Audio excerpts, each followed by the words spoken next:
لسوف أعود يا أمي রমজানের পরে বরকতপূর্ণ যেই রোজা সেটা হলো এই শাওয়াল মাসের 6 রোজা। আমাদের সমাজে বাংলাদেশে সাক্ষী রোজা নামে পরিচিত, বাকি সাক্ষী রোজা নামে কোরআন এবং হাদিসে কোনো রোজা নেই। যদি আমরা এই নামে বলি, আসল কথা হলো শাওয়ালের 6 রোজা। সহিহ মুসলিমের বর্ণনা শুনতেছেন, সব হাদিস দিয়ে বলা হবে, খেয়াল করেন। আবু আইয়ুব আল আনসারী রাদিয়াল্লাহু তাআলা আনহু হাদিস বর্ণনা করেন, ক্বালা রাসূলুল্লাহ সাল্লাল্লাহু আলাইহি ওয়াসাল্লাম মান সামা রমাদান সুম্মা আতবাহু সিত্তান মিন শাওয়াল কানা কাসিয়ামিদ দাহর আও কামা ক্বালা সাল্লাল্লাহু আলাইহি ওয়াসাল্লাম।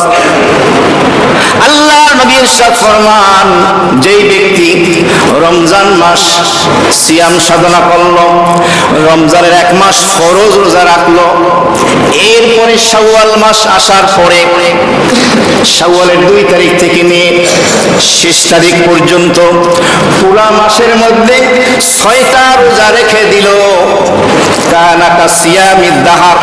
আল্লাহর হাবিব ইরশাদ ফরমান, আল্লাহ রাব্বুল আলামিন ওই ব্যক্তির আমলনামায় সারা বছর নফল রোজার সওয়াবগুলো লিখে দেন। সুবহানাল্লাহ। রমজানের 1 মাস আমরা সিয়াম সাধনা করি, ফরজ রোজা রেখেছি। এখন যদি আমরা এই রমজানের পরবর্তী মাস শাওয়াল মাসে 6টি রোজা রাখি, তাহলে সারা বছর নফল রোজা ইবাদতের সওয়াব লিখে দিবেন কে? আল্লাহ। এই হাদিসের ব্যাখ্যা মুহাদ্দিসিন কিরামগণ লিখেছেন, রমজানের 30টি রোজা, শাওয়ালের 6 রোজা, কত হলো? 36। কোরআনে কারিমে আছে, মান জাবিল হাসানা ফালাহু আশরু আমসালিহা। কোন ব্যক্তি যদি একটা নেক আমল করে, আমার আল্লাহ রাব্বুল আলামিন সর্বনিম্ন ওই ব্যক্তিকে একটা নেকের পরিবর্তে 10টা নেকি লিখে দেয়। সুবহানাল্লাহ। রমজানের 30, শাওয়ালের 6, 36, 10 দিয়ে গুণ দিলে কত হয়? 360। বছরে কয় দিন রোজা রাখা হারাম? 365 দিনে বছর হয়, 5 দিন বাদ দিলে কত হয়? 360। তাহলে সারা বছরের রোজার হিসাব পাইছেন? রাখবো তো ইনশাআল্লাহ। যারা রেখে ফেলেছেন তো ফেলেছেন। আজকে শাওয়ালের 9 তারিখ, এখনো হাতে সময় আছে। প্রশ্ন হলো, এই রোজাগুলো কি আমরা ধারাবাহিক রাখবো নাকি মাঝখানে গ্যাপ দিই? ইমাম শাফি রাহমাতুল্লাহ আলাইহি তিনি বলেন, শাওয়ালের 2 তারিখ থেকে নিয়ে 7 তারিখ পরপর 6টি রোজা রেখে দাও। ইমাম আজম আবু হানিফা রাহমাতুল্লাহ আলাইহি তিনি বলেন, এই রোজা একটু গ্যাপ দিয়ে রাখা উত্তম, মাঝখানে 1-2টা বাদ দিয়ে, যাতে করে গোটা শাওয়াল মাসটা পরিবেষ্টন করে নেয় রোজা।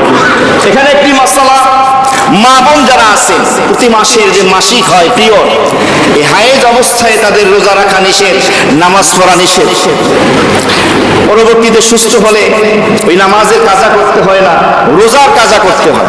যদি কোনো মা বোন রমজান মাসে অসুস্থতার কারণে ফরজ রোজা কাজা হয়ে থাকে, রমজানের পরে সুস্থ হলো, সে কি আগে শাওয়ালের 6 রোজা রাখবে নাকি রমজানের কাজা রোজা রাখবে? 2টি মত পাওয়া যায়।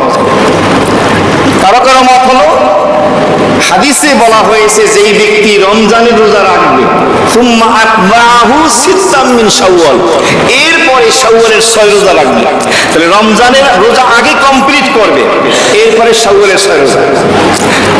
তাহলে বুঝে থাকলে বলেন, শাওয়ালের 6 রোজা আগে রাখবে না রমজানের কাজা রোজাগুলো? রমজানের কাজা রোজাগুলো আগে রেখে দিয়ে তারপরে কি করবে? শাওয়ালের। তবে সে যদি চায় যে আমি আগে শাওয়ালের 6 রোজা রেখে রমজানের কাজাগুলো রাখবো, সেটারও কি আছে? সুযোগ আছে। আবার যদি এমন হয় কোনো কারণে শাওয়ালের 6 রোজা রাখা হয়নি, পুরুষ হোক নারী হোক, কোনো কারণে হয়তো রমজানের রোজা কাজা রয়ে গিয়েছিল, শাওয়াল শেষ পর্যায়ে রমজানের ফরজ রোজা রাখতে গেলে শাওয়াল শেষ হয়ে যাবে, তাহলে কোনো ফকিহ স্কলারের মত হলো, তাহলে আপনি শাওয়ালের 6 রোজা রেখে দেন, এরপর আপনি কি করবেন? রমজানের কাজা রোজাগুলো রেখে দেবেন। আসলে বুঝতে পেরেছেন?